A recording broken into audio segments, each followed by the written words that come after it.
ஆன்லைனில் பார்த்து கொண்டிருக்கிறவங்களையும் அன்போடு கூட வாழ்த்துகிறேன். ஆண்டவர் எல்லாரையும் ஆசீர்வதிப்பாராக. 128வது சங்கீதம் 5வது வசனத்தை நான் வாசிக்க. கர்த்தர் சீயோனிலிருந்து உன்னை ஆசீர்வதிப்பார். நீ ஜீவனுள்ள நாளெல்லாம் எருசலேமின் வாழ்வை காண்பாய். எருசலேமின் வாழ்வை காண்பாய். எருசலேமினுடைய வாழ்வு, அந்த எருசலேமின் வாழ்வு அப்படிங்கிறது அது நம்முடைய வாழ்க்கையில் எருசலேமின் வாழ்வு உண்டாக வேண்டும். நம்முடைய ஆவிக்குரிய வாழ்வை குறிக்கிறது. இரண்டாவது குடும்ப வாழ்வை குறிக்கிறது. குடும்பத்தில் எருசலேமின் வாழ்வு உண்டாக வேண்டும். நம்முடைய தனிப்பட்ட வாழ்க்கையில் ஒரு நல்ல ஆவிக்குரிய இந்த ஸ்பிரிச்சுவல் டெவலப்மெண்ட் முன்னேற்றம் உண்டாகணும். அதே போல் எருசலேமின் வாழ்வு என்று சொல்லும்போது குடும்பத்தில் உண்டாக வேண்டும். அதே போல் திருச்சபையை குறிக்கும். ஆகவே நம்முடைய இருதயம் அப்படிங்கிறது எருசலேம் ஒப்பாக இருக்கிறது. எருசலேமிலே கர்த்தர் என்ன செய்கிறார்? வாசம் பண்ணுகிறார். அங்கே ஆலயம் இருக்கிறது, அங்கே தேவன் வாசம் பண்ணுகிறார் என்று நம்ம பார்க்கிறோம். அதனால அந்த அர்த்தத்தில் நாம் எடுத்துக்கொள்ளும் போது எருசலேமின் வாழ்வு என்று சொல்லும்போது நம்முடைய இருதயத்தில் தேவன் வாசம் பண்ணுவதை காட்டுகிறது. கரங்களை வைத்து கர்த்தரை மகிமைப்படுத்துவோமா? நம்முடைய இருதயத்தில் ஆண்டவருக்கு என்ன செய்யணும்? கோயில் கட்டணும். பிரைஸ் தி லார்ட், ஹல்லேலூயா. அப்போ நம்முடைய இருதயத்துக்குள் சமாதானம் உண்டாயிருக்கும். தேவனுடைய பிரசன்னத்தை உடைய ஒரு வாழ்க்கை, தேவ பிரசன்னம், ஆண்டவரை கொண்ட வாழ்க்கை, ஆண்டவர் நமக்குள்ளே வாசம் பண்ணுதல். ஆண்டவர் நமக்குள்ளே வாசம் பண்ணுதல் என்று சொல்லும்போது இயேசு சொன்னார், இந்த வாசற்படியில் என்று கதவை தட்டுகிறேன், ஒருவன் என் சத்தத்தை கேட்டு கதவை திறந்தால் அவனுக்குள் நான் பிரவேசித்து அவனோடு வாசம் பண்ணுவேன் என்று சொன்னார். அப்போ அவரை நமக்குள்ளாலே வாசம் பண்ண செய்வது என்பது என்ன? அவர் எப்படி வாசம் பண்ணுவார்? அவரை பற்றிய நினைவுகள், நம்முடைய சிந்தையில நம்ம எப்போதுமே அவரையே நினைத்து கொண்டிருக்கிறோம். அதுதான் அவர் நமக்குள்ளே வாழுகிற வாழ்க்கை. கரங்களை வைத்து கர்த்தரை மகிமைப்படுத்துவோமா? சில வாலிப பசங்களை பாருங்க, யாராவது ஒருத்தையை நினைச்சிட்டான்னா அவ எனக்குள்ள வாழுகிறாள் அப்படிங்கிற ஒரு சிந்தனை இருக்கிறது. அப்படிதானா? அவனுக்குள்ள வாழ்வது யாரு? ஏதோ ஒருத்தி. கல்யாணம் பண்ண பிறகு அத்தனை பேரும் என்ன பண்ணுவாங்க? ஆண்கள் பாருங்க, பர்ஸில் ஒரு ஃபோட்டோ வச்சுருப்பாங்க. யார் ஃபோட்டோ வச்சுருக்கீங்க? போகும்போது காட்டிட்டு போனோம், யார் ஃபோட்டோ இருக்குன்னு பார்க்கணும். சிலர் கல்யாணம் பண்ண புதுசில் மனைவி ஃபோட்டோ வச்சுருப்பாங்க அவங்களுடைய வாலெட்டில். அதுக்கு பிறகு கொஞ்ச நாள் பொறுத்து யார் ஃபோட்டோ இருக்குன்னா குழந்தை பிறந்துடும். பொட்டை பிள்ளையாக இருந்ததுன்னா அந்த அப்பா அம்மார் அந்த பெண் குழந்தைகளை ரொம்ப நேசிப்பாங்க. அதனால் அந்த குழந்தைகளுடைய ஃபோட்டோவை அங்கே வச்சுருப்பாங்க, ரீப்ளேஸ்மெண்ட். இப்போ அம்மா ஃபோட்டோ அங்கே இல்லை, அம்மா ஃபோட்டோ அங்கேருந்து போயிடுச்சு. அதுக்கு பதிலாக இப்போ குழந்தை ஃபோட்டோ வந்துச்சு. இப்போவுமே குழந்தைய பார்த்து, இப்போ குழந்தையா வாழுது. இருதயத்துக்குள் யார் வாழுகிறது? குழந்தை வாழுகிறது. அதுக்கு முன்னால் அந்த அம்மா வாழ்ந்துட்டு இருந்தாங்க. அதே மாதிரி நீங்களும் அப்படித்தான். உங்கள் பர்ஸில் வீட்டுக்காரர் ஃபோட்டோ வச்சுருக்கீங்களா? இல்லை யார் ஃபோட்டோ வைக்கலையா? எதுக்கு அந்த ஆள் பார்த்துட்டு வீட்டில் வந்து மூஞ்ச பார்த்து பத்தாதா? இன்னும் என்ன எப்போவுமே கொண்டு சும்மா நடக்கணுமா? ரொம்ப பாசம் இருந்ததுன்னா என்ன செய்வீங்க? ஃபோட்டோ வச்சுருப்பீங்களா இல்லையா? ஆமாம். ஓ, அப்படி ஒன்று இருக்கோ, சரி இனிமேல் வச்சுக்கிறேன் நீங்கள் சொன்னதுக்காக அப்படின்னு வைக்க வேண்டாம். உண்மையாக உங்களுக்கு வந்து புருஷன் மேலே என்ன இருந்ததுன்னா, நாங்கள் அப்படி ஒன்றும் வைக்கல பாஸ்டர், ஆனாலும் என் புருஷன் எனக்குள்ளே வாழுகிறார் அப்படின்னு யாராவது சொல்கிறீங்களா? புருஷன் எனக்கு எப்போவுமே நான் புருஷன் நினச்சிக்கிட்டு இருக்கேன் அப்படிங்கிறவங்க எத்தனை பேர்? 1-2 பேர். ஸ்தோத்திரம், அல்லேலூயா. பரிதாபமான நிலைமையை பார்க்குறோம். 1-2 பேர் என்ன செய்கிறாங்க? கை வைத்துறாங்க. மீதி ஆட்கள் சோகமாக உட்கார்ந்துருக்கிறாங்க. இந்த மனுஷன் இருந்த என்ன, இல்லாமல் போனால் என்ன, நமக்கு என்ன வாழ்வு வருது? என்னை கல்யாணம் பண்ணணுமோ அதோட என் வாழ்வு ஆமா, போச்சு. ஆனா இவர் அப்படி அல்ல. இவர் எப்ப நம்ம வாழ்க்கைக்குள் வந்தாரோ அன்றிலிருந்தே நமக்கு வாழ்வு உண்டாயிருக்கிறது. ஹல்லேலூயா. இயேசு நமக்குள்ளே என்றைக்கு பிரவேசித்தாரோ, நம்முடைய வாழ்க்கையில என்றைக்கு இயேசு நமக்குள்ளாலே வாழ்வை துவங்கினாரோ, என்றைக்கு இயேசு நம்முடைய சிந்தனையிலே உட்கார்ந்தாரோ, எப்பவுமே இயேசு இயேசு இயேசு, எப்பவுமே இயேசு நினைச்சிட்டு இருக்க எத்தனை பேர்? எப்பவுமே இயேசு நினைக்கிறவங்க எத்தனை பேர்? ஆமென், ஹல்லேலூயா. அப்ப அந்த இயேசு தான் எப்பவுமே என் சிந்தையில் இருக்கிறார். அப்படின்னா மனைவி வேண்டாம், மனைவி நினைங்க, புருஷனை நினைங்க, பிள்ளைகளை நினைங்க. ஆனாலும் பிரதானமா எப்போதும் நம்முடைய மனதில் இருக்க வேண்டியது நம்முடைய ஆண்டவராய் இயேசுவை நினைக்க வேண்டும். வாலிப பிராயத்தில் சிருஷ்டிகரை நினை. வாலிப பிராயத்திலிருந்தே அவரை நினைக்க வேண்டும். அவருடைய நினைவு எப்போது இருக்க வேண்டும். ஜெபம் என்று சொன்னால் ரெண்டு விதமாய். ஒன்று நம்முடைய சிந்தையில ஜெபிக்கிற ஜெபம், அவரை எப்போது நினைத்து நம்ம துதிக்கிறது. இப்போ சாப்பாட்டுக்கு முன்னால உட்கார்ந்து இருக்கும் பொழுது என்ன செய்கிறோம்? அவரை நினைக்கணும். அப்போ ஒரு பெரிய ஒரு ஜெபம் ஆராதனை ஒன்று நம்ம செய்ய போறதில்லை. ஆனா என்ன செய்கிறோம்? அவரை நினைக்கிறோம். ஆமே, இந்த சாப்பாடு கொடுத்தாரே, எத்தனை பேருக்கு இல்லை இந்த சாப்பாடு எனக்கு அவர் கொடுத்தார் என்று சொல்லி அவரை நாம் என்ன செய்கிறோம்? அவரை நினைக்கணும், நினைக்க வேண்டும். அதை போல ஒரு புதிதாக ஒரு வாகனத்தை ஆண்டவர் கொடுத்தார் என்று சொன்னால் நம்ம என்ன செய்யணும்? நினைக்கணும். பிரைஸ் தி லார்ட், ஹல்லேலூயா. இந்த விதத்தில் நம்ம ஒரு புதிய உடை கொடுத்தால் உடனே என்ன செய்யணும்? அவரை நினைக்கணும். நினைச்சு ஸ்தோத்திரம் பண்ணிட்டு போடணும். அதை கூட்டிட்டு கொண்டு வந்து எல்லாத்துக்கும் எங்கிட்ட ஜெபம் பண்ண சொன்னீங்கன்னா நல்லா இருக்காது. காருக்கு ஜெபம் பண்ணலாம். ஒரு ட்ரெஸ் வாங்கிட்டு வந்து எல்லாத்தையும் ஆளுக்கு வந்து கொண்டு வந்து, பாஸ்ட் இந்த ட்ரெஸ் வாங்கிட்டு வந்து புதுசாக நாளைக்கு போட போகிறேன் அப்படின்னு கொண்டு வந்து நீங்கள் ஜெபம் பண்ண வந்தீங்கன்னா நல்லா இருக்காது. நீங்களே என்ன செய்யுங்க? ஸ்தோத்திரம் ஆண்டவரே, அது கொடுத்ததுக்காக ஸ்தோத்திரம் அப்படின்னு சொல்லி நினைக்கணும். அரிசியை பானையில் போடும்போது நினைக்கணும். எப்படி நினைக்கணும்? ஸ்தோத்திரம் ஸ்தோத்திரம். என்னுடைய அம்மா அப்படி செய்வாங்க. அரிசியை பானையில் போடும்போது ஸ்தோத்திரம் ஸ்தோத்திரம் ஸ்தோத்திரம்னு சொல்ல எனக்கு ஞாபகத்தில் வருகிறது. சில காரியங்கள்லாம் நம்மளுடைய அம்மாமார்கள் அப்பாமார்கள் செய்தது, அதெல்லாம் இப்போ அது நம்ம செய்யாத காரியங்கள். அதை நினைத்து நம்ம செய்யணும். இப்படி ஒவ்வொரு காரியங்களும். ஒரு புதிய வீட்டுக்கு போகிற சமயத்தில் அந்த வீட்டில் குடியிருக்க போகும்போது அவரை நினைக்கணும். அவர் நினைத்து என்ன செய்யணும்? பாஸ்டரை கூப்பிட்டு, அசிஸ்டன்ட் பாஸ்டரையோ இல்லைன்னா என்னையோ இல்லைன்னா ஒரு செல் லீடரையோ இல்லை அப்படின்னு சொன்னால் ஒரு ஏரியா லீடரையோ கூப்பிட்டு அங்கே ஒரு ஜெபம் நடத்தி என்ன செய்யணும்? அந்த வீட்டுக்குள்ள போக வேண்டும். பிசாசை நினைச்சு போகக்கூடாது. சில என்ன பண்ணுவாங்கன்னா, ஒரு பெரிய பூசணிக்காயை தொங்க விட்டு உள்ளால பூஜை எல்லாம் பண்ணி, அது என்ன, நம்ம ஆண்டவரை என்ன செய்கிறோம்? மறுதலிக்கிறோம் என்று அர்த்தம். ஆண்டவரை மறுதலிக்கிறோம். கர்த்தர் கொடுத்தார், கர்த்தர் எடுத்தார், கர்த்தர் நாமத்துக்கு ஸ்தோத்திரம்னு சொன்னா பாருங்க. ஆகவே மரணத்திலும் கர்த்தரை நினைக்க வேணும். இவ்வளவு காலம் உயிர் கொடுத்தீரே, அதுக்காக ஸ்தோத்திரம்னு சொல்லணும். அப்போ நம்ம தூஷிக்க கூடாது. ஆகவே நமக்குள்ளே அவர் வாசம் பண்ணுதல் அது நமக்கு சமாதானத்தை கொண்டு நமக்கு வாழ்வை தரும்.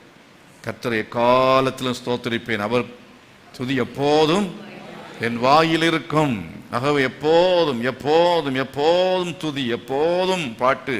என்ன பாட்டு? ஆவிக்குரிய வசனத்தின் அடிப்படையில் உள்ள பாட்டுக்கள். எப்போதும் எருசலேமை நினைக்க வேண்டும். எருசலேமை நினைக்கணும். இல்லைன்னா தொழிலை மறக்கணும். எப்பவுமே தொழிலை நினைச்சிட்டே இருந்தோம்னா எருசலேம் நினைப்பு வரவே வராது. தொழிலை நமக்கு ஞாபகம் இருக்கணும். ஆனால் அதே வேளை தொழிலை விட நாம் என்ன செய்ய வேண்டும்? கர்த்தரை நினைக்க வேண்டும். எருசலேம் நினைப்பதுன்னு சொன்னால் தேவனுடைய சபையை நினைக்கணும். ஞாயிற்றுக்கிழமை சபைக்கு வர வேண்டும் என்கிறது நம்முடைய நினைப்பா இருக்க வேண்டும். கர்த்தரை மகிமைப்படுத்த ஹல்லேலூயா. இயேசு எப்போ வருவாரோ என்று அவருடைய வருகையை நினைக்கணும். கரங்களை வைத்து எல்லாம் கேளுங்க. ஆண்டவரே, உம்மை நினைக்கிறோம் அப்பா, உம்மை நினைக்கிறோம், உம்மை நினைக்கிறோம், உம்மை நினைக்கிறோம், உம்மை நினைக்கணும். நாங்கள் எப்போதும் நினைக்கணும், எப்போதும் நினைக்கணும். பிரைஸ் தி லார்ட், ஹல்லேலூயா. ஆகவே எருசலேமின் வாழ்வை பற்றி நிறைய இப்படி என்னென்ன பேசணும்னு எனக்கு தெரியாது. பேசிட்டே போகலாம். இப்போ எருசலேம் வாழ்வை பெற்று எருசலேம் வாழ்வு வரும், எருசலேமின் வாழ்வு வரும், இப்படியே சொல்லிக்கிட்டு இருந்தால் வாழ்வு வராது. எருசலேம் வாழ்வுன்னா அது என்னங்கிறது புரிந்து நம்ம அறிந்து நம்ம என்ன செய்ய வேண்டும்? அந்த வாழ்வுக்கு ஏதுவாய் காரியங்களை நாம் செய்ய வேண்டியது அவசியமாக இருக்கிறது. ரெண்டாவது என்ன சொன்னேன்? நம்முடைய குடும்பத்தில் எருசலேமின் வாழ்வு, குடும்பத்தில் எருசலேமின் வாழ்வு. நம்முடைய குடும்பத்தில் ஆண்டவர் வாசம் பண்ண வேண்டும். நம்முடைய குடும்பத்தில் அவர் வாசம் பண்ண வேண்டும் என்றால் சகையுடைய வீட்டுக்குள்ள இயேசு போனார். போகிறதுக்கு முன்பதாக இன்றைக்கு நான் வீட்டில் தங்க வேண்டும் என்று சொன்னார். அவர் பாட்டுக்கு போகலை.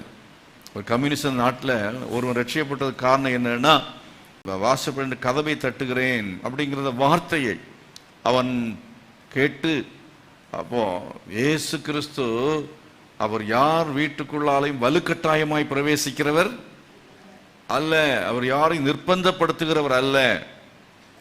அவருடைய அரசாங்கம், அவருடைய ஆட்சி என்பது நிர்பந்த ஆட்சி அல்ல, அடிமைத்தன ஆட்சி அல்ல. அவர் யாரும் என்ன செய்ய மாட்டார், அவர் அடிமையாக நினைத்தார் அவர் கட்டாயப்படுத்த மாட்டார். ஏன்னா கம்யூனிஸ்ட் நாட்டில் எல்லாமே கட்டாயப்படுத்துகிறார்கள். அங்கே அவர்களுக்கு சுயாதீனம் இல்லை. ஆனால் நம்முடைய ஆண்டவர் இயேசு நமக்கு சுயாதீனத்தை கொடுத்திருக்கிறார். இந்த மரத்தின் கனியை நீ புசித்தால் சாவாய், நீ புசிக்கலாம் புசிக்காம இருக்கலாம். நீ பரலோகத்துக்கு போக வேண்டும் என்றால் போகலாம், அதுக்கு நீ என்ன செய்ய வேண்டுமோ அதை நீ செய்தால் பரலோகத்துக்கு போவாய். நரகத்துக்கு போக வேண்டும் என்றால் நீ நரகத்தை தெரிந்து கொள்ளலாம். ஜீவனையும் மரணத்தையும் முன்பதாக வைத்திருக்கிறேன், நீ தெரிந்து கொள்வதை பொறுத்து நீ அதை பெற்றுக்கொள்வாய் என்று கர்த்தர் சொல்கிறார். இல்லை எல்லாரையும் வலுக்கட்டாயமான பரலோகத்துக்கு கொண்டு போக வேண்டும் என்று சொல்லி ஆண்டவர் உங்கள் மேல் திணிக்க மாட்டார். அவர் திணிக்கிற தெய்வம் அல்லவே அல்ல. கர்த்தர் உங்களுக்கு என்ன சுய சித்தத்தை, செல்ஃப் வில், சுய சித்தத்தை கர்த்தர் தந்திருக்கிறார். கர்த்தர் மகிமைப்படுத்துவோம். ஹல்லேலூயா. அதனாலே நம்முடைய வீட்டுக்குள்ளாலே வருகிறேன் என்று சொன்ன பொழுது சந்தோஷமாய் அழைத்து கொண்டு போனான். நம்ம இங்க ஆண்டவராக இயேசு கிறிஸ்துவை நம்ம என்ன செய்கிறோம்? ஆராதிக்கும்படி வந்திருக்கிறோம். வந்திருக்கிற உங்களுக்குள்ளேயே அநேகருக்குள்ளே இயேசு வாழவில்லை. இயேசு வாழவில்லை. இயேசு உங்களுக்குள் வர வேண்டும். இயேசு உங்களுக்குள் வாழ வேண்டும். வேறு யாரையா உள்ளுக்கு வைத்திருந்தீர்கள் என்றால், உங்கள் தொழில் முக்கியமாக இருக்கிறது என்றால் அதை என்ன செய்ய வேண்டும்? பின்னுக்கு தள்ள வேண்டும். அவரை சிங்காசனத்தில் உட்கார வைக்க வேண்டும். கர்த்தர் மகிமைப்படுத்தும். ஹல்லேலூயா. அவர் உங்களுக்கு வாழ்வாராக. உங்க வீட்டுக்குள்ளாலே ஆண்டவர் இயேசுவை நீங்கள் அழைத்து கொண்டு போக வேண்டும். அவருக்கு நீங்க இடம் கொடுக்க வேண்டும். பிசாசுக்கு இடம் கொடுத்தால் அவர் இருக்க மாட்டார். 2 பேர்ல ஒரு ஆளுக்கு தான் அங்கே இடம் கொடுக்க முடியும். நம்முடைய இருதயத்தில் இருந்தாலும் சரி, நம்முடைய வீட்டில் இருந்தாலும் சரி, சாத்தான் ஒன்றில் வாழ வேண்டும், இல்லாட்டா கர்த்தர் வாழ வேண்டும். அங்கே இயேசு கிறிஸ்து போட்டோவும் இருக்கிறது, இந்த பக்கத்தில் வேற போட்டோவும் இருக்கிறது என்று சொன்னால் ஆண்டவர் அங்கே இருக்க மாட்டார். போட்டோ இருக்க இல்லையோ, அங்கே நம்ம ஆண்டவர் விரும்புகிற காரியம் என்ன? வீட்டில் உள்ள போகும்போதே சகைவு சொன்னான், நான் யாரிடத்துல அநியாயமாய் வாங்கியிருந்தால் என்ன செய்கிறேன்? நாளத்தை திரும்ப கொடுத்து விடுகிறேன். வீட்டுக்குள்ளால அநியாயமான பொருள் இருக்கக்கூடாது, வீட்டுக்குள்ளால சினிமா இருக்கக்கூடாது, வீட்டுக்குள்ள சீட்டாட்டம் இருக்கக்கூடாது, வீட்டுக்குள்ள தேவையில்லாத காரியங்கள் என்ன சாராயம் இருக்கக்கூடாது, வீட்டுக்குள்ள சிகரெட்டு பாக்கெட் இருக்கக்கூடாது. இதெல்லாம் இருந்தா இயேசு அவர் உள்ளாலே வரமாட்டார். கரங்களை வைத்து கர்த்தர் மகிமைப்படுத்தால் அல்லேலூயா. இதெல்லாவற்றையும் நம்ம என்ன செய்ய வேண்டும்? எடுத்து தூக்கி வெளியே எறிய வேணும். நம்ம வீட்டுக்குள்ளால இயேசு வாசம் பண்ணுவாராக. தேவையில்லாத வீட்டில் ஒன்று இருக்கவே கூடாது. அடுத்தது, அவர் சபையிலே வாசம் பண்ண வேண்டும். அவர் நம்முடைய சபையில் என்ன செய்யணும்? வாசம் பண்ண வேண்டும். ஆண்டவர் இருக்கிற சபை உண்டு, ஆண்டவர் இல்லாத சபையும் உண்டு. தேவன் இருக்கிற சபை என்ற எல்லா இடத்துலையும் ஆண்டவர் நாமத்தில் 2-3 பேர் எங்கே கூடியிருக்கிறார் நடுவில் வாசம் இருக்கிறேன். வசனத்தை எல்லாம் தப்பாகவே நம்ம படிச்சு வச்சிருப்போம். வாசம் பண்ண வேண்டும், வாசம் பண்ண வேண்டுங்கிற வார்த்தை வேற, இருக்கிறேன் அப்படிங்கிற அர்த்தம் வேற. இருப்பேன் அல்ல, இருக்கிறேன். ஐ ஆம் தட் ஐ ஆம் அப்படின்னா அவர் மாறாதவர், அவர் மாற்றமில்லாதவராய் நம்மோடு இருக்கிறார். 2 பேர் 3 பேர் எந்த இடத்துல கூடி இருக்கிறார்களோ என் நாமத்தில் கூடி இருக்கிறார்கள் என்று சொல்லி இருக்கிறது. ஆகவே அவ்விதமாய் நம்ம அவருடைய நாமத்தில் கூடி இருந்தாலும் அவர் நம்முடைய மத்தியில் அவர் இருக்க வேண்டும் என்று சொன்னால் நம்ம ஆசரிப்பு கூடாரத்தில் முறைப்படி சரியானபடி காரியங்கள் இருந்தால் தான் கர்த்தர் அங்கே வாசம் பண்ணுவார். இஸ்ரவேல் மத்தியில் அவர் வாசம் பண்ண வேண்டும் என்றால், சபையில் அவர் வாசம் பண்ண வேண்டும் என்றால் அங்கே என்ன செய்ய வேண்டும்? தேவனுடைய பிரமாணங்கள், ஒழுங்குகள் கை கொள்ளப்பட வேண்டியது அவசியம். இஸ்ரவேல் மத்தியிலே, இஸ்ரவேல் திருச்சபையின் மத்தியிலே, இஸ்ரவேல் அந்த காங்கிரிகேஷன் மத்தியிலே, அந்த ஜனங்கள் மத்தியிலே, அந்த சபை மத்தியிலே அவர் ஆளுகை செய்ய வேண்டும் என்றால், அவர் தன் வல்லமை வெளிப்படுத்த வேண்டும் என்றால், அவர் உலாவ வேண்டும் என்று சொன்னால் என்ன செய்யணும்? வெளிப்படுத்தின விசேஷத்தில் பார்க்கிறோம் இல்லையா? குத்து விளக்குகள் மத்தியில் உலாவுகிறவர் அவர் சொல்லுகிறார், நீ என்ன செய், உனது ஒரு குறை உண்டு, நீ மனம் திரும்பு என்று சொல்லுகிறதை பார்க்கிறோம். ஆகவே குறைவுகளோடு கூட ஒரு சபையிலே, அதாவது ஆண்டவர் ஆலயத்துக்கு போனார் பாருங்க, எருசலேம் தேவாலயத்துக்குள் போனார். எருசலேம் தேவாலயத்துக்குள் போகும் பொழுது அவர் கண்ட காட்சி என்ன? பிசினஸ் பார்த்தார், வியாபாரம். அப்போ ஆலயம் ஒரு வியாபார ஸ்தலமாய் மாறி இருந்தது. காசுக்காரர்கள் பலகைகளை கவிழ்த்து போட்டார், புறா விற்கிறவர்களை பார்த்தார், எல்லாவற்றையும் துரத்தி வெளியே அடித்தார் என்று சொல்லி பார்க்கிறோம். அதனால இன்றைக்கு இந்த churches has become a business place. அதாவது ஒரு வியாபார ஸ்தலமாக இன்றைக்கு ஊழியங்கள் மாறிக்கொண்டிருக்கிறது, சபைகள் மாறிக்கொண்டிருக்கிறது. ஒரு போர்டு போட்டு அங்க ஒரு சபையின் போட்டா 10 பேர் வருவார்கள், ஒரு காணிக்கை பெட்டியை வைத்தால் என்ன பிழைப்பு நடத்தலாம் என்கிற ஒரு பிழைக்கும் ஒரு ஸ்தலமாக திருச்சபையை இன்றைக்கு மாறிக்கொண்டிருக்கிறது. அனைவர் மாற்றிக்கொண்டிருக்கிறார்கள். இல்லை, தேவனுடைய சபை என்பது புனிதமானது. கரங்களை வைத்து கர்த்தரை மகிமைப்படுத்துவோம். தேவனுடைய சபை என்பது சட்டதிட்டங்களுக்கு உட்பட்டது, ஒழுங்குகளுக்கு உட்பட்டது. வேத வசனத்தில் என்ன சொல்லியிருக்கு? அதன்படியாக அழைக்கப்பட்ட ஊழியர்கள் அந்த சபையை என்ன செய்ய நடத்தணும். கர்த்தரால் அழைக்கப்படாமல் ஒருவன் அங்கே சபை என்ன செய்யக்கூடாது? நடத்தக்கூடாது. எனக்கு ஒரு வேலையும் கிடைக்கல, சும்மா போர் அடிக்குது, இல்லை ஒரு வேலையுமே எனக்கு கிடைக்காததுனால சரி இனி நம்ம ஒரு சபை ஆரம்பிக்கலாம், சபை ஆரம்பித்தா நமக்கு வருமானம் கிடைக்கும், உழைப்பு நடக்கும், ஏதோ 10 பேர் வந்து என்ன செய்வாங்க, காசு கொடுப்பாங்க, அப்படி என்று சொல்லி ஒருவன் ஒரு சபை ஆரம்பிப்பான் என்றால், அழைக்கப்படாத ஊழியக்காரன், தேவனுடைய அழைப்பை பெறாத ஒரு ஊழியக்காரன் ஒரு போர்டு போட்டு உட்கார்ந்துருக்கான கர்த்தர் அங்கே இருக்க மாட்டார். ஆரோனை போல அழைக்கப்படாவிட்டால் ஒருவனும் தானா இந்த ஊழியத்துக்கு என்ன செய்வதில்லை, ஏற்படுகிறதில்லை என்று வேத வசனத்தில் நம்ம எபிரேயர்ல வாசிக்கிறோம். ஆகவே அழைக்கப்பட்டவனாக இருக்க வேண்டும். கர்த்தர் மகிமைப்படுத்துவோமா? அல்லேலூயா. அழைக்கப்பட்ட ஊழியக்காரனாக இருக்க வேண்டும். அது மாத்திரமல்ல, அங்கு அழைக்கப்பட்டவனாக இருந்தாலும் தேவனுடைய அழைக்கப்பட்ட அழைப்புக்கு பாத்திரவானாய் நடந்து கொள்கிறவனாய் இருக்க வேண்டும். அழைக்கப்பட்ட அழைப்புக்கு பாத்திரவான்களாய் நடந்து கொள்ளுங்கள். எபேசியர் 4 அதிகாரத்தில் சொல்லப்பட்டிருக்கிறது. ஆகவே அழைக்கப்பட்ட அழைப்புக்கு பாத்திரமானாய் நடக்க வேண்டும். ஒரு ஊழியக்காரன் என்கிற அந்த நிலையிலே அவன் நடக்க வேண்டும். அல்லேலூயா.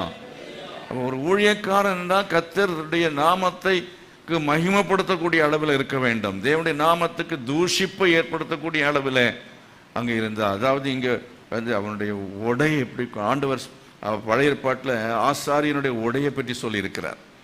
ஆசாரியனுடைய உடை உள்ளாடை இருக்கணும், வெளியில் எப்படி ஆடை இருக்கணும் என்றெல்லாம் கர்த்தர் சொல்லியிருக்கிறார். நெட்டியில் என்ன செய்யும்? கர்த்தருக்கு பரிசுத்தம் என்று ஒரு பட்டை இருக்கணும். நெட்டியில பார்த்தாலே தெரியணும் பரிசுத்தவான். கர்த்தர் மகிமைப்படுத்துவோமா?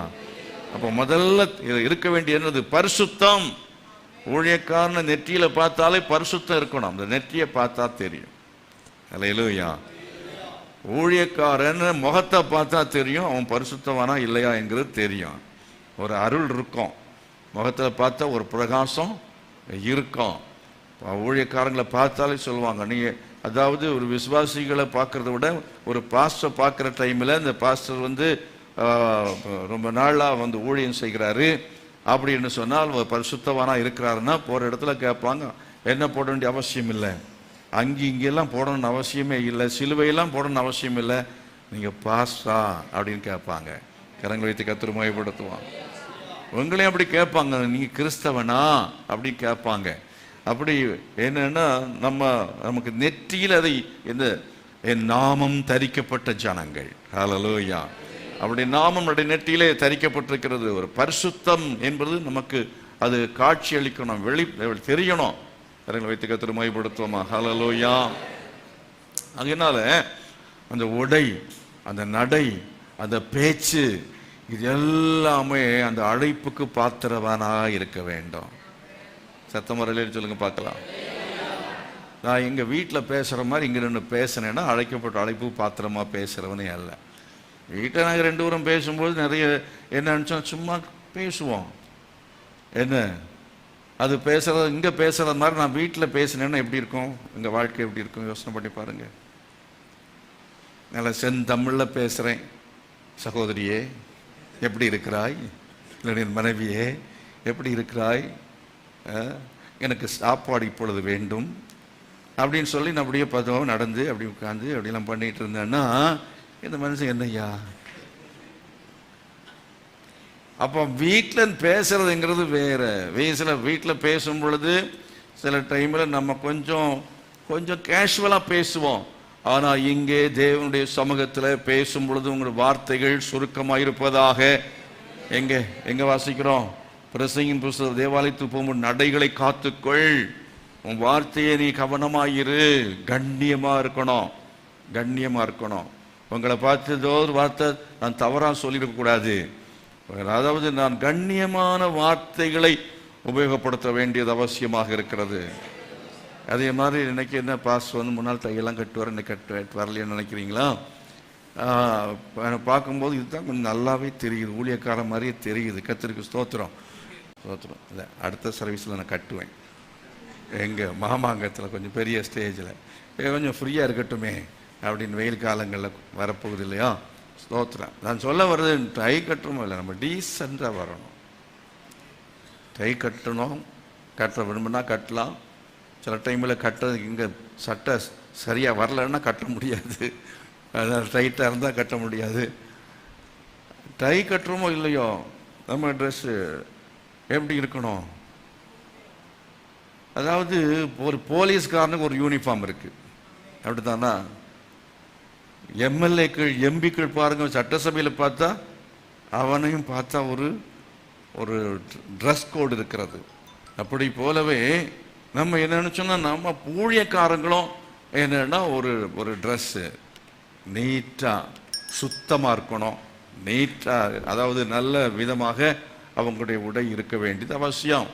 அந்த உடை ஸ்டேஜில் நிற்கிற சமயத்தில் ஒரு பனியனை போட்டுட்டு நின்னா எப்படி இருக்கும்? ரொம்ப டைட்டாக ஒரு பனியனை போட்டுட்டு இங்கே நிற்கிறேன்னா அது அழைக்கப்பட்ட அழைப்புக்கு நான் பாத்திரவான் அல்ல. பழைய ஏற்பாட்டில் தான் அப்படி, புதிய ஏற்பாட்டில் இல்லை என்பதல்ல. பழைய ஏற்பாட்டிலே சொல்லியிருக்குன்னா புதிய ஏற்பாட்டிலையும் ஊழியக்காரன் என்ன செய்யணும்? உடையிலே அவன் கவனம் செலுத்த வேண்டியது அவசியமாக இருக்கிறது. சத்தமா கர்த்தரை மகிமைப்படுத்துவோமா? அல்லேலூயா. ஆகவே ஊழியக்காரன் என்று சொல்லி எல்லாருக்கும் பின்னால போகக்கூடாது. அவர் என்ன செய்ய வேண்டும்? அழைக்கப்பட்ட அழைப்புக்கு பாத்திரவான்களாய் இருக்க வேண்டும். எதுல? உடையிலையும் நடையிலையும் பேச்சிலையும் எல்லாவற்றிலையும் கண்ணியமா இருக்கணும். ஒரு சீஃப் மினிஸ்டர் எப்படி இருக்கணும் எதிர்பார்க்கிறோம் இல்லையா? சீஃப் மினிஸ்டர் வந்து என்னன்னா ஒரு கூத்தாடி மாதிரி இருந்தா, ஒரு பஃபோன் மாதிரி ஆக்ட் பண்ணிட்டு இருந்தா அடுத்து ஓட்டு விழுமா? விழாது இல்லையா? ஆமா. ஆகவே ஒரு தேசத்தினுடைய தலைவர், ஒரு லீடர் அப்படின்னு சொன்னா ஒரு எதிர்பார்ப்பு இருக்கிறது. இப்படித்தான் இருக்க வேண்டும், இப்படித்தான் நடக்க வேண்டும், இப்படித்தான் பேச வேண்டும், இப்படித்தான் உடுக்க வேண்டும், இப்படித்தான் சாப்பிடணும். ஒரு வீட்டில் சாப்பாடு கொடுக்குறாங்க, சாப்பிடும்போது 2 கையும் போட்டு அள்ளி அள்ளி சாப்பிட்டான்னு நினைப்பீங்க. என்னையா அந்த பாஸ் நினைச்சேன். இல்லைன்னா என்ன, உட்கார்ந்து சாப்பிட்றதுல என்ன இருக்கணும்? ஆமா, ஒரு டீசன்சி. அது எல்லாத்தையும் கர்த்தர் எதிர்பார்க்கிறார். நம்முடைய ஆண்டவர் டீசென்டான கர்த்தர். கரங்களை வைத்து கர்த்தரை மகிமைப்படுத்துவோமா? ஹல்லேலூயா. ஆகவே கர்த்தர் வாசம் பண்ண வேண்டும் என்றால் திருச்சபையில் அழைக்கப்பட்ட ஊழியக்காரர் இருக்க வேண்டும். அது மாத்திரமல்ல, அந்த சபைக்குள்ளாலே பிரமாணங்கள் இருக்க வேண்டும். கர்த்தரை மகிமைப்படுத்துவோம். சட்ட திட்டங்கள் இருக்க வேண்டும், ஒழுங்குகள் இருக்க வேண்டும். அதாவது கல்யாணத்திலையும் சரி, சடங்கு சம்பிரதாயம் பண்ணிட்டு இங்கே உட்கார்ந்துருக்க கூடாது. கல்யாணத்தில் சரி, என்கேஜ்மெண்ட்ல சரி, அது மாதிரி சாவு ஸ்ட்ரிக்டா இருக்கணும். கோடி போட வர்றானா இல்லை என்னத்தை கொண்டு வந்து வர்றான்? எதையும் சரி உள்ள அளவு பண்ணவே கூடாது. நீ வைராக்கியமா இல்லை அப்படின்னா உன் வீட்டில் கர்த்தர் இருக்க மாட்டார். அதெல்லாம் அளவு பண்றதானே, அதெல்லாம் கொஞ்சமா விட்டு கொடுப்போம், அப்பதான் ஆட்கள் வர என்ன பண்றது அப்படின்னு சொல்லி பாஸ்டர் இருந்தாருன்னு சொன்னா அந்த சபையில கர்த்தர் இருக்க மாட்டார். என்ன செய்யணும்னா வைராக்கியமா இருக்கணும். ஹல்லேலூயா, வைராக்கியமா இருக்கணும்.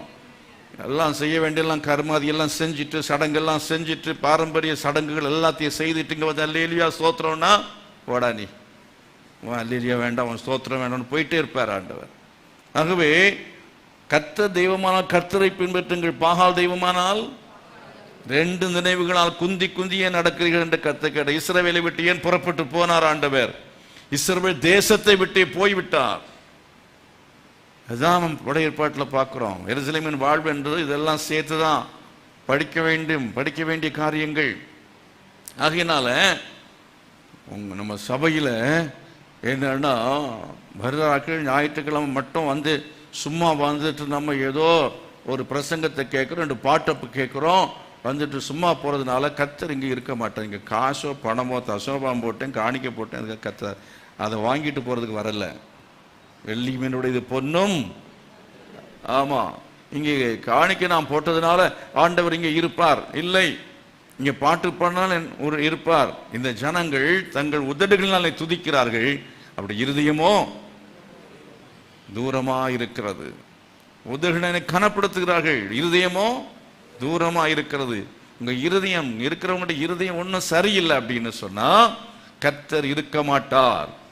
ஆகவே சபையில எருசலேமின் வாழ்வு உண்டாக வேண்டும். எத்தனை பேர் விரும்புறீங்க? சபையில ஆண்டவர் வாழ வேண்டும். எத்தனை பேர் விரும்புறீங்க?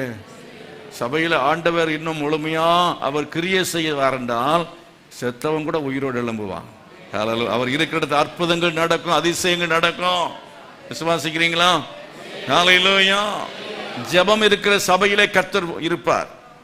2 பேர் நாமத்துல கூடி இருக்கிற நடுவில் இருப்பார். அப்படின்னா ஜெபம் பண்ணுகிறவர்கள் மத்தியில, ஜெபம் பண்ணுகிற குடும்பத்துல, ஜெபிக்கிற சபையில, ஜெபிக்கிறவன் இருதயத்துக்குள்ளால நான் இருப்பேன் என்று கர்த்தர் சொல்கிறார். கையில் வைத்து கேளுங்க, ஆண்டவரே ஜெபாவி எனக்கு தருவீராக, ஒரு ஜெப அனுபவம் எனக்கு தர வேண்டும். ஹல்லேலூயா, ஸ்தோத்திரம். அவைதான் எருசலேமின் வாழ்வு. எருசலேமின் வாழ்வை பற்றி அந்த வார்த்தையிலிருந்து நம்ம நிறைய படிக்கணும், கற்றுக்கொள்ள வேண்டும். ரட்சிப்பின் அதாவது சந்தோஷம், மகிழ்ச்சி, அதில் 10 விஷயங்கள் சொன்னேன். மகிழ்ச்சி, எருசலேமின் வாழ்வு என்றால் மகிழ்ச்சி. என்ன நமக்குள்ள மகிழ்ச்சி, இருதயத்தில் மகிழ்ச்சி, குடும்பத்தில் மகிழ்ச்சி, சபை என்றால் சபையில சந்தோஷம், மகிழ்ச்சி உண்டாயிருக்கும். 2வது உழைப்பின் பலன். உழைப்பின் பலன், உழைப்பின் பலன் நமக்கு என்ன? கைகளின் பிரயாசத்தை என்ன செய்வாய்? சாப்பிடும். அது உழைப்பின் பலன் கிடைக்கும்.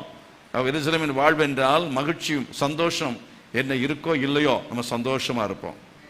எருசலேமின் வாழ்வு என்றால் அத்திமரம் துளிர் போனாலும், கிடையில் ஆடுகள் முதலற்று போனாலும் கர்த்தருக்குள் மகிழ்ச்சியாயிருப்பேன். இங்க வந்திருக்க எல்லாரும் பூரணமாக எல்லா நிலைமையிலும் குறைவில்லாதவள் அல்ல. பல குறைவுகள் இருக்கிறது, பிரச்சனைகள் இருக்கிறது, வியாதிகள் இருக்கிறது, பலவீனங்கள் இருக்கிறது. எல்லாவற்றின் மத்தியிலையும் நமக்குள்ள இருக்கிறது சந்தோஷம் இருக்கிறது. சந்தோஷம் இருக்கு. எத்தனை சந்தோஷமா இருக்கிறீங்க? கர்த்தருக்குள் சந்தோஷமாயிருங்கள். சந்தோஷமாயிருங்கள். மறுபடியும் உங்களுக்கு என்ன செய்கிறேன் சொல்லுகிறேன். அப்போ அதாவது சந்தோஷம், எருசலேமின் வாழ்வு என்பது அப்படிப்பட்ட சந்தோஷம். எல்லா நிலைமையிலும் நமக்கு சந்தோஷம். உழைப்பின் பலன். நம்ம சிலருக்கெல்லாம் உழைச்சதுக்கு பலன் கிடைக்கிறதே இல்லை. ஆனால் எருசலேமின் வாழ்வு உண்டாகும் பொழுது கர்த்தர் சாபத்தை நீக்குவார். நம்ம செய்கிற உழைப்புக்கு பலனை கர்த்தர் தருவார். உயர்வு கிடைக்கும், முன்னேற்றம் கிடைக்கும், ப்ரமோஷன் கிடைக்கும். நம்ம அதாவது ஈசாக்க பார்க்கிறோம், அவன் விதைத்தான் 100 மேனி கற்றுக் கொடுத்தார். கைகளின் பிரயாசத்தை நீ சாப்பிடுவாய். அதே போல பாக்கியமும் நன்மையும் உண்டாயிருக்கும். பாக்கியமும் உலக நன்மைகள், உலக நன்மைகள், பாக்கியமும் நன்மையும் உண்டாயிருக்கும் இல்லையா? அப்ப நன்மை உண்டாயிருக்கும். இப்போ சந்தோஷம் மட்டும் இல்லை, இப்போ நன்மைகள், உலக பிரகார நன்மைகள் அப்படின்னு சொல்லும்போது என்ன? உலக ஆசீர்வாதத்தையும் கர்த்தர் தருவார். எருசலேமின் வாழ்வில் என்னன்னா ஒன்றும் இல்லாமல் நம்ம சந்தோஷமா இருப்போம் அப்படிங்கிறதுல கர்த்தர் எல்லா விதமான நன்மைகளையும் கர்த்தர் நமக்கு தருவார்.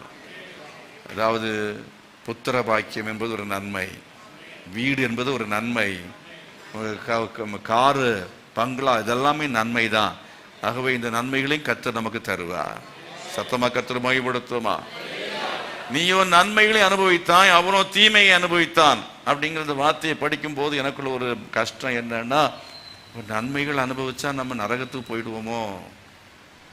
நன்மைகள் அனுபவிச்சா நிறைய நன்மை மட்டும் அனுபவித்த நன்மையை நமக்காக மட்டும் அனுபவிச்சுட்டு தான் நரகத்துக்கு போவோம். நன்மையை நமக்காக மட்டும் கர்த்தர் தருகிற நன்மைகள் எதுக்காக தருகிறார்? வீட்டை எதுக்கு தர்றாரு? கர்த்தருக்கு கொடுக்கணும். அந்த வீட்டில் என்ன செய்யணும்? ஜெபக்குழு நடத்த வேண்டும். ஆண்டவன் பிள்ளைகளை எதுக்கு தருகிறார்? அந்த பிள்ளைகளை ஊழியத்துக்கு கொடுக்கணும், தெய்வ பக்தி உள்ள பிள்ளைகளாக வளர்த்தணும். கரங்களை வைத்து கர்த்தர் மகிமைப்படுத்துவோம். இதே போல கர்த்தர் கொடுக்கிற நன்மைகள், அப்போ அந்த நன்மைகளை நம்ம பெற்று அனுபவிக்கும்படி கர்த்தர் கிருபை செய்வார். ஹல்லேலூயா. அப்படியே நிறைய உலக நன்மையை பற்றி அதை பற்றி நிறைய பேசலாம். பண்புகள் அடங்கிய வாழ்க்கை துணையை கர்த்தர் தருவார். ஆமென். உன் மனைவி வீட்டோட கனி கொடுக்கிற திராட்சை கொடியை போல் இருப்பாள். பண்புகள் அடங்கிய வாழ்க்கை துணை. அப்போ எருசலேமின் வாழ்க்கைன்னு சொல்ற சமயத்தில் என்னன்னா, நல்ல ஒரு திருமணம் நடந்து உங்களுக்கு நல்ல ஒரு மாப்பிள்ளை கொடுப்பார், பிள்ளைகளுக்கு கொடுப்பார், இல்லைன்னா உங்களுக்கு ஆண்டவர் தந்திருப்பார். ஆமென்.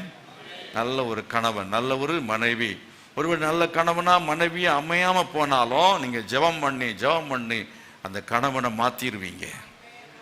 உங்க மனைவியை நீங்க மாற்ற முடியும். நல்ல கனி கொடுக்கிறவளா இருப்பாள், நல்ல சுபாவம் உள்ள கணவனாய் கர்த்தர் மாற்றுவார். விசுவாசிக்கிறீங்களா? எருசலேமின் வாழ்வு எத்தனை பேருக்கு உண்டாகணும்?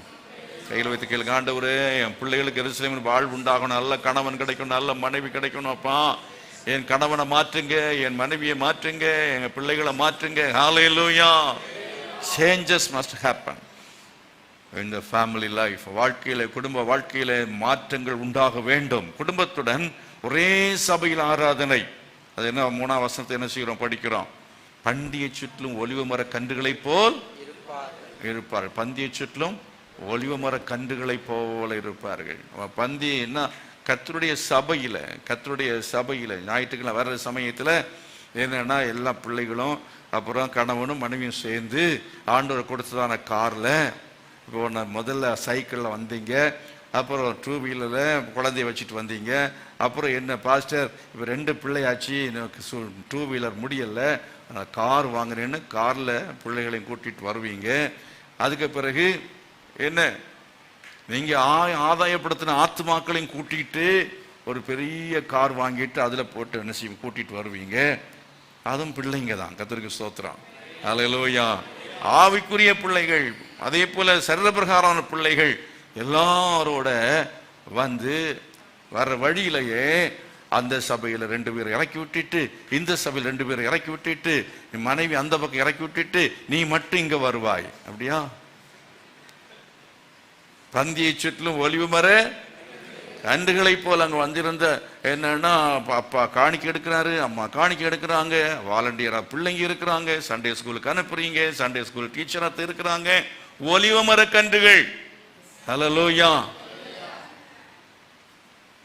அதாவது முள் முருங்கைன்னு சொல்லி ஒன்று உண்டு எங்கள் ஊரில். முள் முருங்கை அது எதுக்கும் பயன்படுத்த முடியாது, எதுக்குமே பயன்படுத்த முடியாது. ஊரில் சொல்லுவாங்க, அது அந்த அந்த அந்த அந்த ட்ரீயை பற்றி, மரத்தை பற்றி சொல்லுவாங்க, அதை மாதிரி இருக்கியப்பா அப்படின்னு சொல்லுவாங்க. அதை மாதிரி இருக்கிறியே அப்படின்னு சொல்லுவாங்க. ஒன்றுக்கும் பிரயோஜனம் இல்லாதவன் அப்படிங்கிற மாதிரி. 15% கொஞ்சம் பரவாயில்ல, 85% விசுவாசிகளும் செயல்படாத விசுவாசிகள்.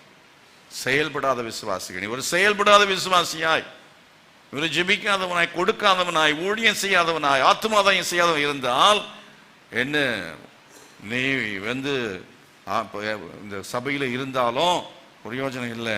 குடும்பத்தோடு வரணும், குடும்பத்தோடு ஆராதிக்கணும், குடும்பத்தோடு சபையில் இருக்கணும், ஒரே சபையில் இருக்கணும். எத்தனை பேர் நீங்க குடும்பத்தோடு வந்திருக்கிறீங்க?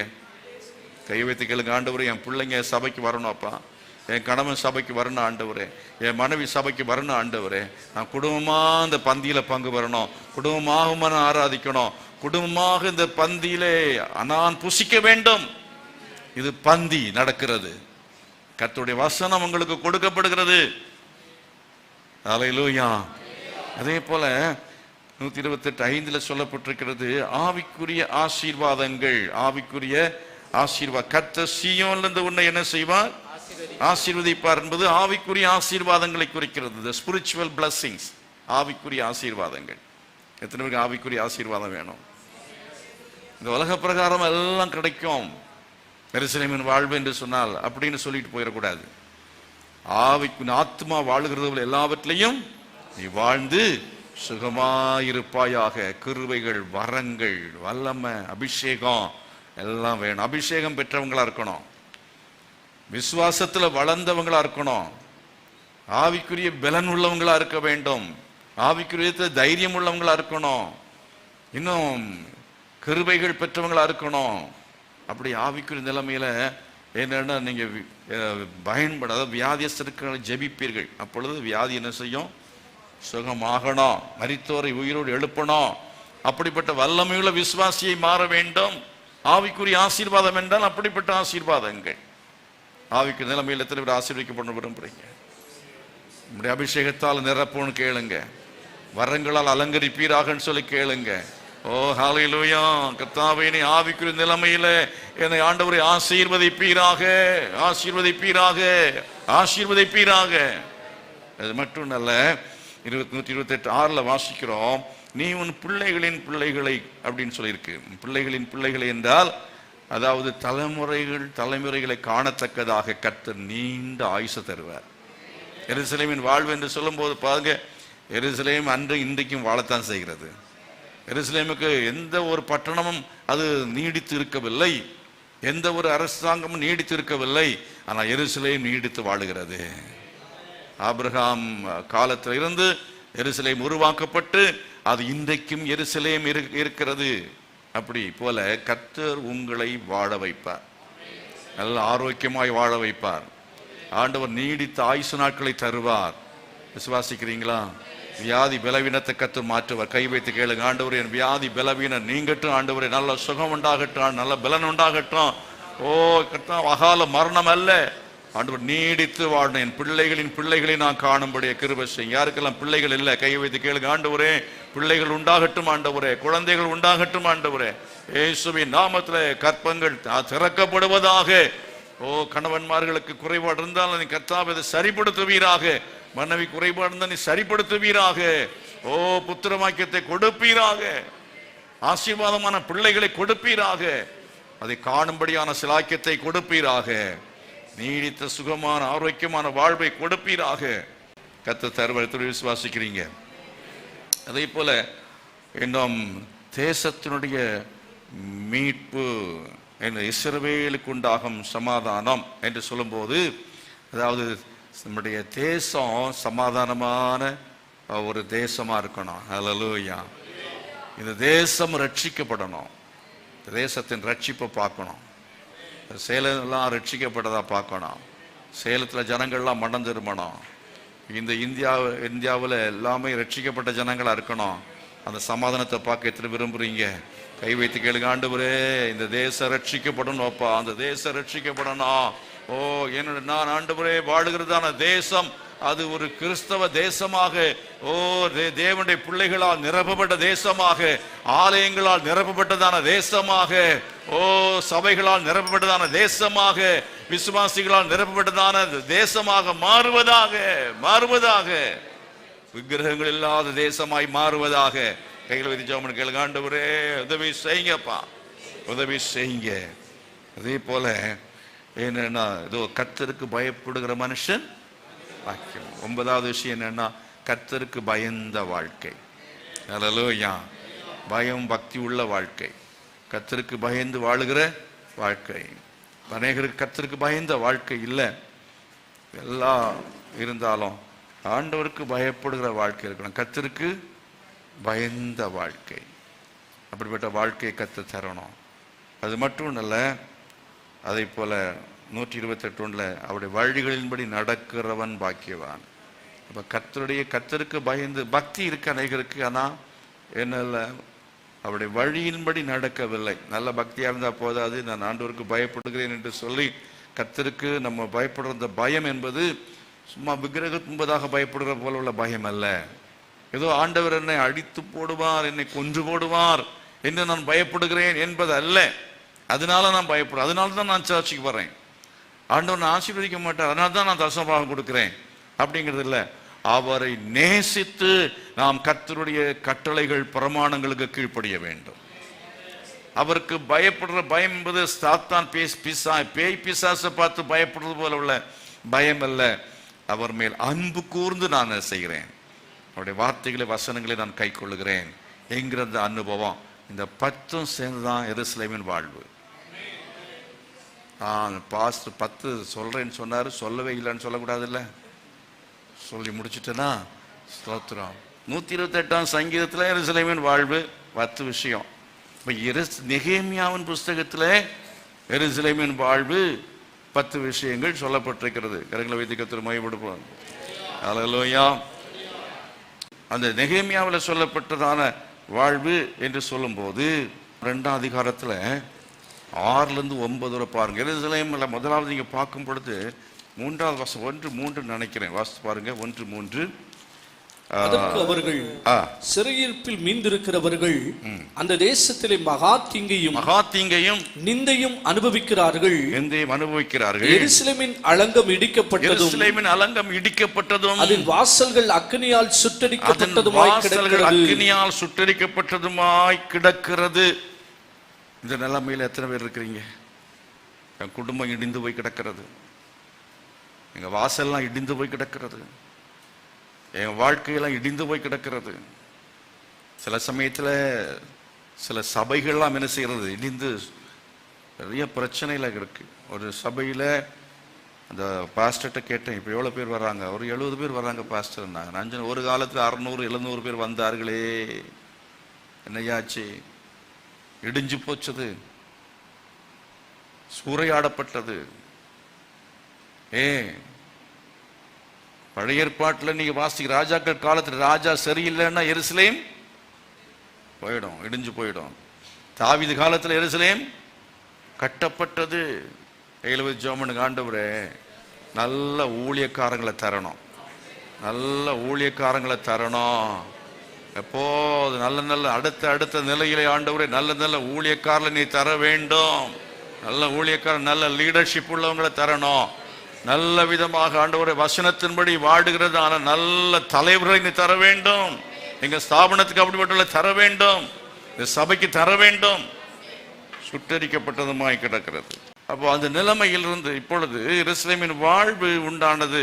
எருசலேமிலே வாழ்வு உண்டானால் ஆண்டவர் எருசலேமுக்கு திரும்பி எல்லாரையும் சிதறடிக்கப்பட்ட ஜனங்கள்லாம் அங்கே வரும்படி செய்தார். அப்படின்னா ஆட்கள் இல்லை, இஸ்ரவேல் ஜனங்கள் இல்லை, யார் யாரோ அங்கே குடியிருந்தாங்க. மற்ற தேசத்து புறஜாதிகளை கொண்டு வந்து குடி வைத்தார்கள். அப்படி என்றால் ரட்சிக்கப்பட்டதான ஜனங்கள், ரட்சிக்கப்பட்டவருடைய எண்ணிக்கை குடும்பத்தில் பெருகணும். ரட்சிக்கப்பட்டவங்க சபையில பெருக வேண்டும். சும்மா யாரோ அங்கிருந்து இங்க வந்து சும்மா குடிமாத்தி உட்கார்றது அல்ல. உண்மையாகவே மனம் திரும்பினவர்கள், ஆவிக்குரிய இஸ்ரவேலர்கள் சபையில பெருகணும். எத்தனை பேர் விரும்புறீங்க? குடும்பத்தில் பெருகணும் எத்தனை பேர் விரும்புறீங்க? அப்படி வந்து வந்தார்கள், வந்து குடியிருந்தார்கள். நெகேமியா புஸ்தகத்தை வீட்டில் போய் படித்து பாருங்கள். அங்கே சொல்லப்பட்டிருக்கிற பட்டியலை பார்க்குறீங்க. எத்தனை பேர் வந்தார்கள், வந்து பட்டணங்களிலே அவர்கள் குடியிருந்தார்கள். செருபாபேல் தலைமையில் வந்தாங்க, நெகேமியா தலைமையில், அதாவது ஒருத்தருடைய தலைமை எஸ்ரா காலத்தில் வந்தார்கள், வந்து குடியேற்றப்பட்டார்கள். தேசம் குடியேற்றப்பட வேண்டும், நம்முடைய குடும்பம் குடியேற்றப்பட வேண்டும். அப்படி என்றால் அர்த்தம் என்ன? அங்கே ரட்சிக்கப்பட்டவர்களுடைய எண்ணிக்கை என்ன செய்யணும்? பெருக வேண்டும். ரட்சிக்கப்படாதவங்க வீட்டில் ஒருத்தர் இருக்கக்கூடாது. சபையில் ரட்சிக்கப்படாதவங்க, ஞானசனம் எடுக்காதவங்க ஒருத்தர் இருக்கக்கூடாது. ஞான ஸ்நானம் எடுக்க வேண்டும். கை வைத்துக்கள் ஆண்டவரே, நல்ல கை வைத்துக்கள் ஆண்டவரே. ஞானசனம் எடுக்காதவங்க சபையில் ஞானசனம் எடுக்கணும். ஞானசனம் எடுக்காதவர்கள் என்று ஒரு கூட்டம் இருக்கக்கூடாது. பந்தி எடுக்காதவங்க ஒரு கூட்டம் இருக்கக்கூடாது. அவர்கள் ஆண்டவரே ஞானஸ்நானத்துக்கு ஒப்பு கொடுக்க வேண்டும். கர்த்தருடைய பந்தியில் அவர்கள் பங்கு பெற வேண்டும். 100க்கு 100 விசுவாசிகளாய் மாற வேண்டும். பரிசுத்தவான்களாய் மாற வேண்டும். கைகளை வைத்து கர்த்தரை மகிமைப்படுத்துவோமா? ஆலயம் கட்டப்பட்டது. எஸ்ரா அவருக்கு வேதபாரன் இருந்த பிறகு, ஆனால் செருபாபேல் காலத்திலே ஆலயம் கட்டப்பட்டது. அதே போல அதுக்கு பிறகு நெகேமியா வந்து என்ன செய்தான்? அலங்கத்தை கட்டினான்.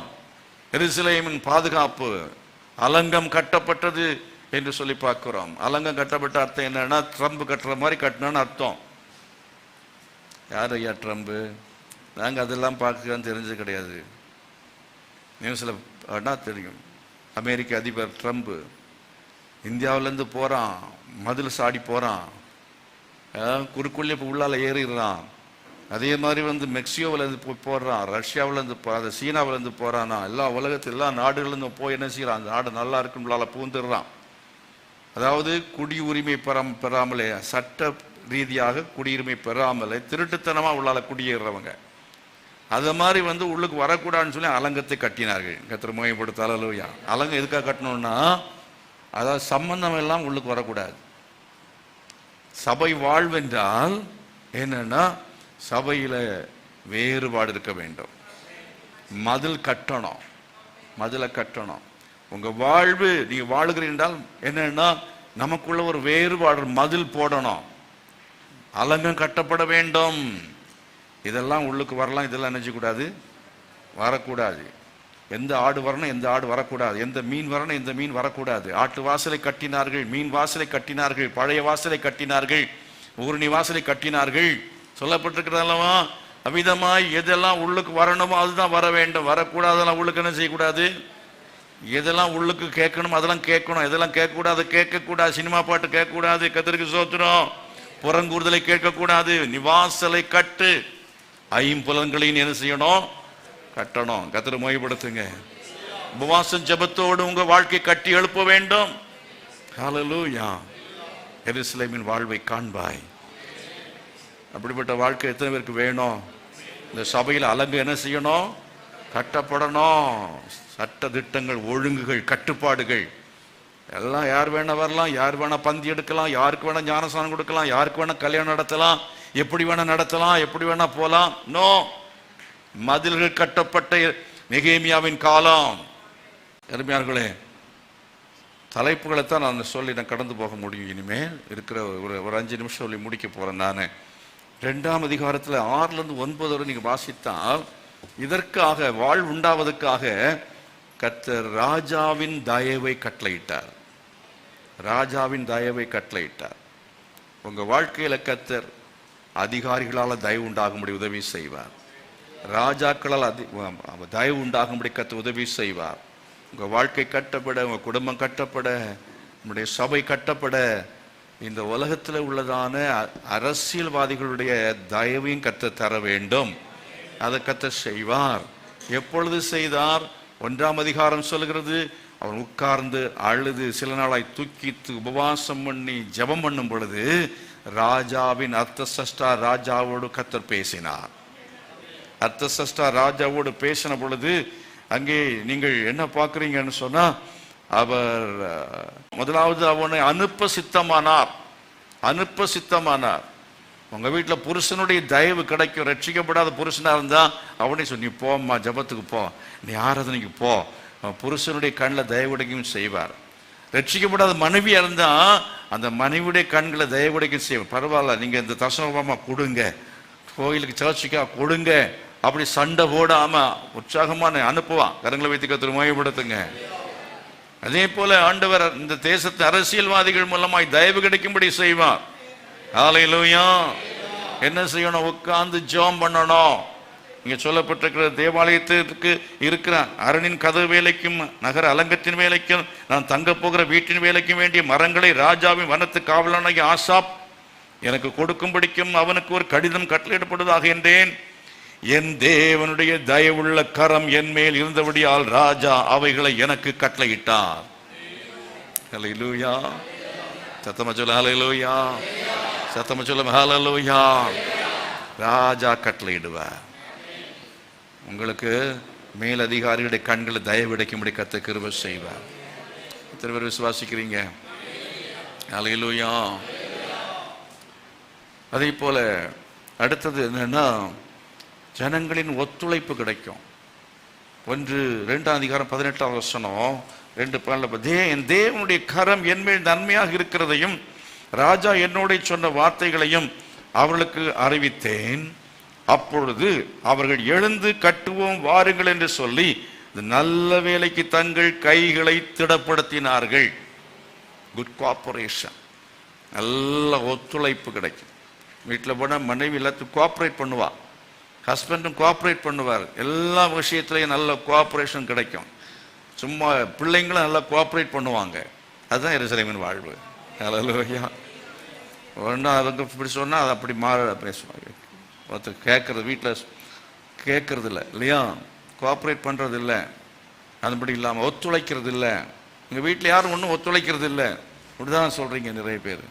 என் புருஷன் ஒத்துழைக்க மாட்டேங்கிறாரு. குடும்ப ஜபத்துக்கு உட்காரலான்னா நீ மட்டும் ஜெபம் பண்ண, நான் அப்புறம் ஜெபம் பண்ணிக்கிறேன், அப்படி போயிட்டே இருக்கிறார். அப்படிப்பட்ட நிலைமை இருந்தால் கையை ஜெபம் பண்ணி கேளுங்க, ஆண்டவரே என் புருஷன் ஒத்துழைக்கணும், ஆண்டவரே குடும்ப ஜபத்துக்கு என்னோட ஒத்துழைக்கணும். அதே போல் ஒவ்வொரு ஏரியாக்கள்லையும் ஒவ்வொரு ஏரியா காரியங்களிலேயும் பிள்ளைகளை வளர்த்துற காரியத்தில் சரி நீயே பார்த்துக்க அப்படின்னு இல்லை, கணவனும் சேர்ந்து அந்த குடும்பத்தை பிள்ளைகளை நடத்துவ காரியத்தில் ஒழுங்குபடுத்துகிற காரியத்தில் ஒத்துழைக்கிறதான கணவனாய் மாற, ஒத்துழைக்கிற மனைவியாய் மாற. புருஷன் என்ன பண்ணுவார், எல்லாம் அடுக்கி வைப்பார், மனைவி தூக்கிலாம் இழுத்து போட்டுட்டு இருப்பா. அவர் சுத்தமாக வைக்கணும்னு அவர் விரும்புகிறாரு, இல்லை மனைவி அப்படி விரும்புகிறா. புருஷன் ஒத்துழைக்கிறது இல்லை. அவர் கண்ட இடத்துல என்ன செய்கிறாரு, அழுக்கு துணியை போடுறாரு. என்னது, வீட்டை அசுத்தம் பண்ணுறதுல நம்பர் 1 ஆளாக இருக்கிறார். மனைவி சார், ஐயோ இந்த இப்போத்தான் நான் சுத்தம் பண்ணேன். அடிச்சுக்கிறீங்களா இல்லையா? பாஸ்டர் சுத்தம்ன்றது தெரியாது பாஸ்டர். அதுக்கப்புறம் எப்படி, நாங்கள் சுத்தமே பண்ணுறது இல்லை, சுத்தமாக வச்சிருக்கணும். அல்லேலூயா. இது மாதிரி ஒத்துழைப்பு கிடைக்காம இருக்கிறது, அதெல்லாம் மாறணும். கை வைத்து ஆண்ட கேளுங்க, ஆண்டவரே என் குடும்பத்தில் இது மாதிரி நான் 1-2 தான் நான் சொன்னேன், 1-2 தான் சொன்னேன். இதில் அந்த நாள் முழுசும் உங்கள் உட்கார்ந்தீங்கன்னா நிறைய சொல்லிக்கிட்டே இருக்கலாம். நிறைய ஒத்துழைக்கணும். அது மட்டும் இல்லை, 6ஆம் அதிகாரத்தில் 9-16 வரையிலும் படித்து பாருங்கள். 6ஆம் அதிகாரம் 9-16 வரை படித்தால் காரியங்கள் தேவனால் கைகூடி வந்தது, காரியங்கள் தேவனால் கைகூடி வந்தது என்று சொல்லி 6ஆம் அதிகாரத்தில் 16 சொல்ல, இந்த கிரியை எங்கள் தேவனால் கைகூடி வந்தது என்று அறிந்தார்கள். வசனம் எல்லாம் வாசித்து சொன்னால் நல்லா இருக்கும். வீட்டில் நீங்கள் போய் இதை படிங்க, நெகேமியா புஸ்தகத்தை முழுவதும் படிங்க. எருசலேமின் வாழ்வு உங்களுக்கு உண்டாகும். அல்லேலூயா. காரியங்கள் தேவனால் கைகூடி வந்தது. கர்த்தர் காரியத்தை எல்லாம் கைகூடி வர செய்வார்.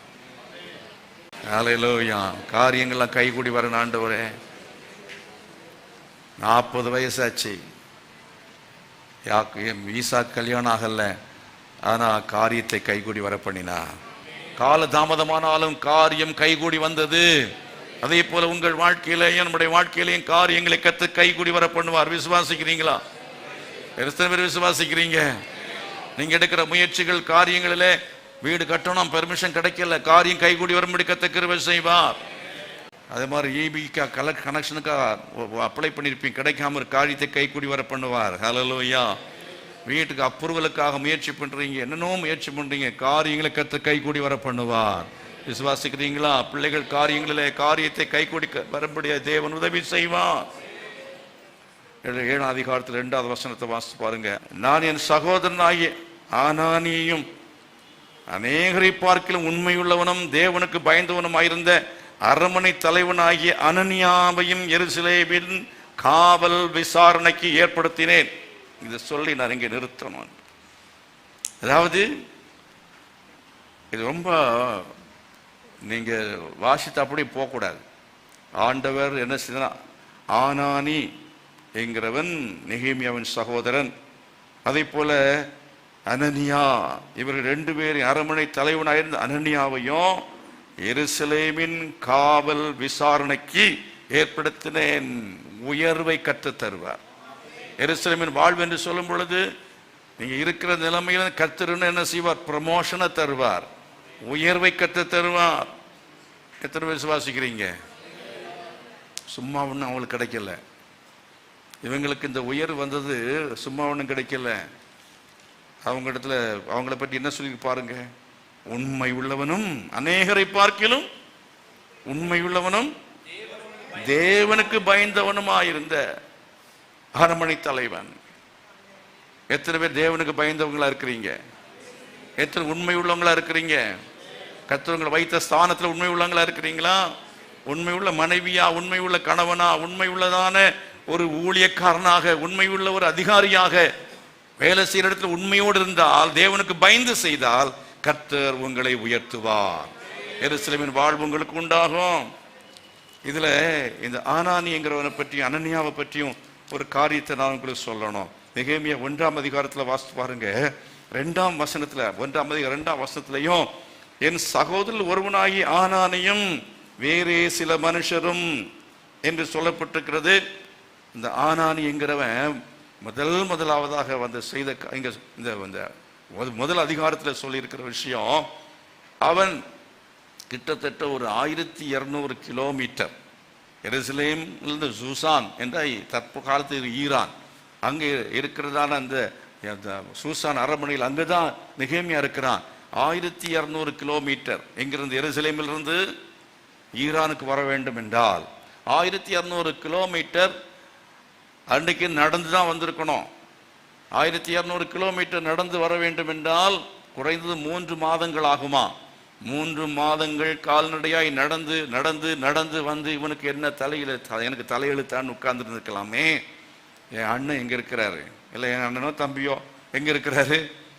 இங்கே சூசான்ல இருக்கிறார், அரண்மனையில் இருக்கிறாரு, அவங்க ஆட்சிதான் நடக்கிறது. அங்க போய் நம்ம விஷயத்த சொன்னா ஏதாவது நடந்தா நடக்கட்டுமே என்று சொல்லி கர்த்தருடைய ஆலயம் அதாவது அந்த ஆலங்கம் கட்டப்படுவதற்காக, அந்த தேசத்தின் நிலைமை மாற்றப்படுவதற்காக அவன் அந்த இருதயத்தில் பாரத்தை, அந்த வேதனையை சுமந்து கொண்டு இங்கே என்ன செய்கிறான் என்றால் அவனால் முடிந்ததை செய்யும்படி வந்தான். ஹல்லேலூயா. கர்த்தருக்காக, கர்த்தருடைய சபைக்காக, இல்லை என்றால் உங்கள் குடும்பத்துக்காக நீங்கள் உங்களுடைய பங்கு உரிமை எல்லாம் வந்து எதிர்பதமாக இருக்கலாம், சூழ்நிலை தலைகளாக இருக்கலாம். இது ஒண்ணு நடக்காது, இனிமேல் எந்த வாய்ப்பும் இல்லை என்கிற நிலைமையில் இருக்கலாம்.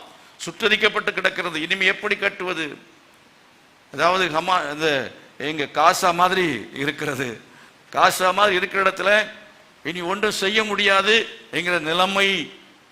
ஆனாலும் நம்பிக்கையோடு கூட வந்து தன்னால் இயன்றதை, தன்னால் இயன்றது என்றாலும் ஒரு பெரிய தியாகமாக அதை செய்தான். அல்லேலூயா.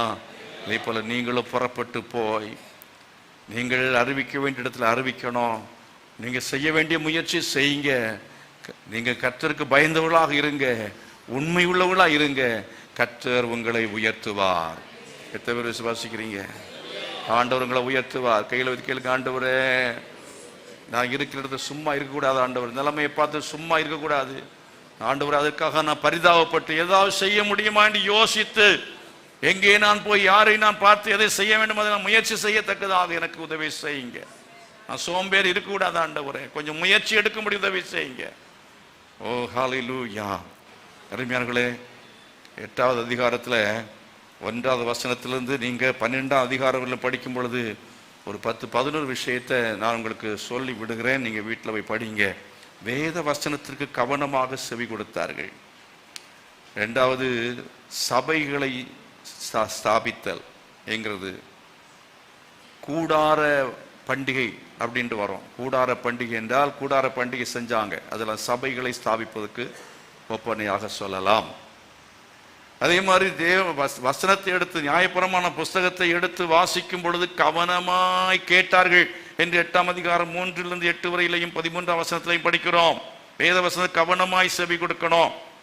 அதாவது ஆவிக்குறி எழுச்சி 8:1 படிக்கும் போது ஆவிக்குறி கிரேட் ரிவைவல், ஒரு மறுமலர்ச்சி உண்டானது. அந்த எழுச்சிக்கு காரணத்தை தான் நான் சொல்றேன். இது காரணம் தான் வேத வசனத்தை கவனமாய் செவி கொடுத்தார்கள். 1வது ராஜாக்களின் தயவு சொன்ன, 2வது ஜனங்களின் ஒத்துழைப்பு, 3வது காரியங்கள் தேவனால் கைகூடி வந்தது, 4வது உயர்வு உண்டானது, 5வது ஆவிக்குரிய எழுச்சி ரிவைவல் உண்டானது.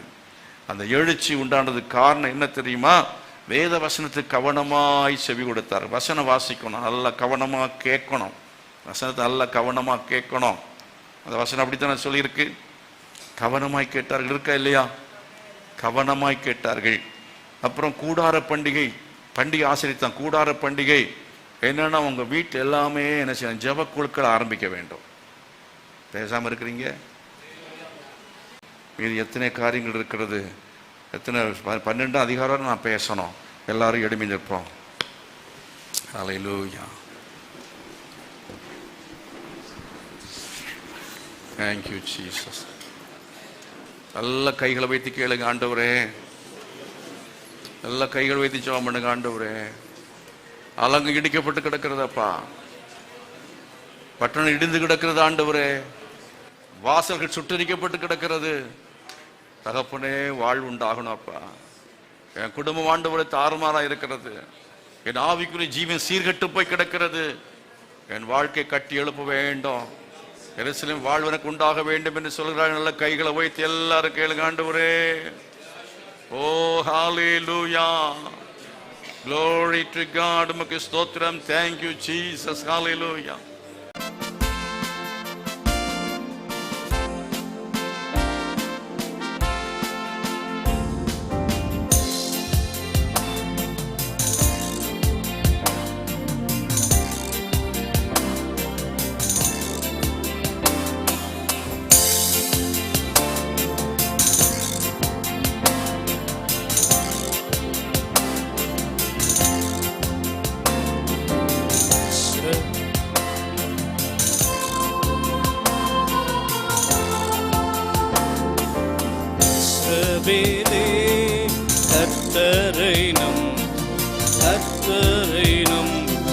கர்த்தரை நம்பு இஸ்ரவேலே, அவரும் துணையும் ஈடுகமானவர், அவரும் துணையும் ஈடுகமானவர். புழுதியில் இருந்து தூக்கி விடுவார், குப்பையில் இருந்து உயர்த்திடுவார். புழுதியில் இருந்து தூக்கி விடுவார், குப்பையில் இருந்து உயர்த்திடுவார். பிரபுக்களோடும் ராஜாக்களோடும் உட்கார செய்பவர் உனக்கு உண்டு. பிரபுக்களோடும் ராஜாக்களோடும் உட்கார செய்பவர் உனக்கு உண்டு. இஸ்ரவேலே, கர்த்தரை நம்பு, கர்த்தரை நம்பு, கர்த்தரை நம்பு. இஸ்ரவேலே, அவரும் துணையும் ஈடுகமானவர், அவரும் துணையும் ஈடுகமானவர். அவர் உம்மை விட்டு விலகுவதில்லை, அவர் உம்மை என்றும் கைவிடுவதில்லை. அவர் உம்மை விட்டு விலகுவதில்லை, அவர் உம்மை என்றும் கைவிடுவதில்லை. உள்ளம் கையில் வரைந்தவர், அவர் உன்னை என்றும் மறப்பதும் இல்லை. உள்ளம் கையில் வரைந்தவர், அவர் உன்னை என்றும் மறப்பதில்லை. இஸ்ரவேலே, கர்த்தரை நம்பு, கர்த்தரை நம்பு, கர்த்தரை நம்பு. இஸ்ரவேலே, அவரும் துணையும் ஈடுகமானவர், அவரும் துணையும் ஈடுகமானவர். கையில் வைத்து எல்லாம் கர்த்தரை ஸ்தோத்திரம் பண்ணுவோமா? தகப்பனே, எங்கள் வாழ்வு கட்டப்படுவதாக, குடும்பங்கள் கட்டப்படும்படியாய் ஜெபிக்கிறோம். தொடர்ந்து சபை கட்டப்பட நாங்கள் ஜெபிக்கிறோம் ஆண்டவரே. ஒவ்வொருவரையும் ஆசீர்வதிக்க வேண்டும். எல்லா தேவைகளையும் கர்த்தர் சந்திக்க வேண்டும். வியாதி பலவீனங்கள் நீக்குவீராக. உம்முடைய கர்த்தாவை கரமுடைய பிள்ளைகளோடு இருக்க வேண்டும். இந்த வாரம் முழுவதும் பாதுகாத்துக் கொள்ள வேண்டும். எல்லா நன்மைகளையும் ஒவ்வொரு நாளும் கூட்டி கொடுக்கும்படியாய் ஜெபிக்கிறேன்.